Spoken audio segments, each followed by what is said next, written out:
हम सरकार को कह देंगे कि नहीं आपकी कोई जिम्मेदारी नहीं है। कानून व्यवस्था को मैनेज करना, बहाल करना किसी भी राज्य में, वो किसकी जिम्मेदारी होती है? वो तो राज्य सरकार की है ना। ये पहलू दोनों जरूरी हैं। हाँ, जिम्मेदारी राज्य सरकार की होती है, जिम्मेदारी राज्य सरकार की होती है, जिम्मेदारी अलग अलग राजनीतिक दलों के नेताओं की भी होती है।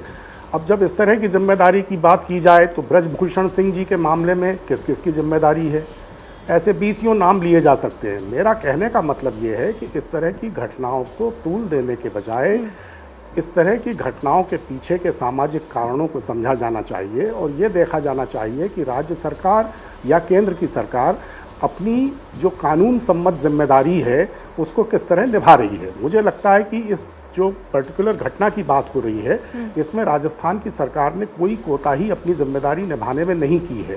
तुरंत अपराधी पकड़े गए हैं और उनके खिलाफ कार्रवाई हो रही है। तो इस मामले को दूसरे राज्यों में जिस तरह की घटनाएं हो रही हैं, जिस तरह मणिपुर की घटना हुई, मणिपुर की घटना से तो इस घटना की कोई तुलना नहीं है।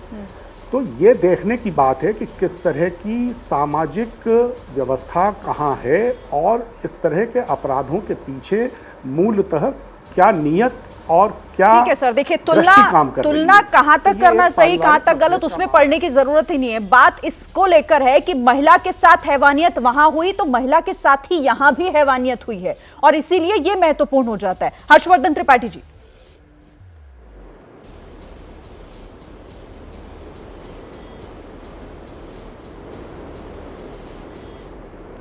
नहीं शिरीन, मुझे समझ में नहीं आ रहा है कि हम लोग अचानक इतने दार्शनिक कैसे हो सकते हैं। और मणिपुर में जो हो रहा था, लगातार हो रहा था, अचानक एक वीडियो आया और हम सब की अंतरात्मा हिल गई। हम सब के लिए वो एक ऐसा विषय हो गया जिससे आप नजरें नहीं चुरा सकते। राजस्थान से ऐसे वीडियो एक के बाद एक लगातार आए। ये पहली बार नहीं है।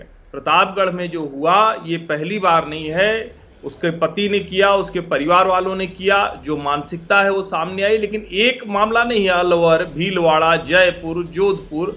आप राजस्थान के अगर पिछले साल 2 साल के आंकड़े निकालें, और मैं कहता हूं आंकड़े छोड़िए ना, आप उस तरह के वीडियो जैसा मणिपुर का एक वीडियो आपको हिला देता है। आप चाहते हैं कि संसद का विशेष सत्र होना चाहिए, चर्चा होनी चाहिए, आप चाहते हैं कि प्रधानमंत्री जवाब दें, लेकिन जैसे ही राजस्थान का मसला आता है सबको दर्शन सूझने लगता है।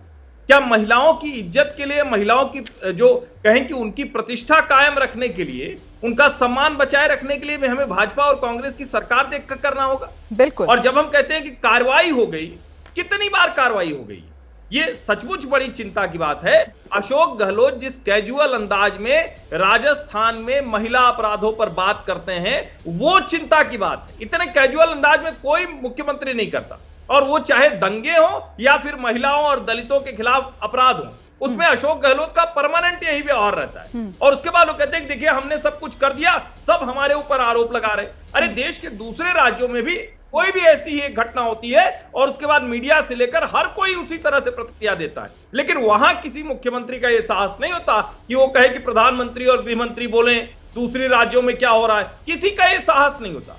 मुझे लगता है शर्मसार करने वाली घटना है, और अशोक गहलोत का राजस्थान प्रशासन कितना निष्क्रिय है, किस तरह से उसकी पकड़ कमजोर हुई है, उसको बहुत स्पष्ट तौर पर दिखाता है। ठीक है, मैं जवाब ले लेती हूँ। स्वर्णिप जी, हर्षवर्धन जी को आपने सुना, ये दोहरा मापदंड क्यों? बेटी तो बेटी होती है, महिला महिला होती है। इस राज्य में अपराध हो रहा है या दूसरे राज्य में अपराध हो रहा है?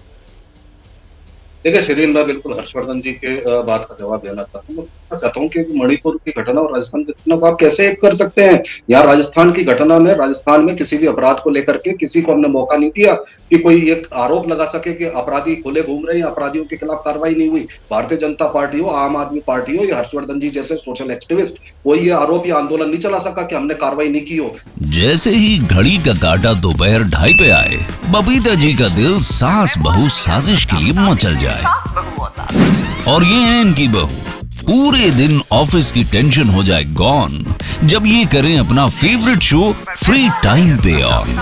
इनकी तरह आप भी देखिए अपना फेवरेट शो अपने टाइम पर और डाउनलोड कीजिए एबीपी लाइव ऐप अपने स्मार्ट टीवी पर।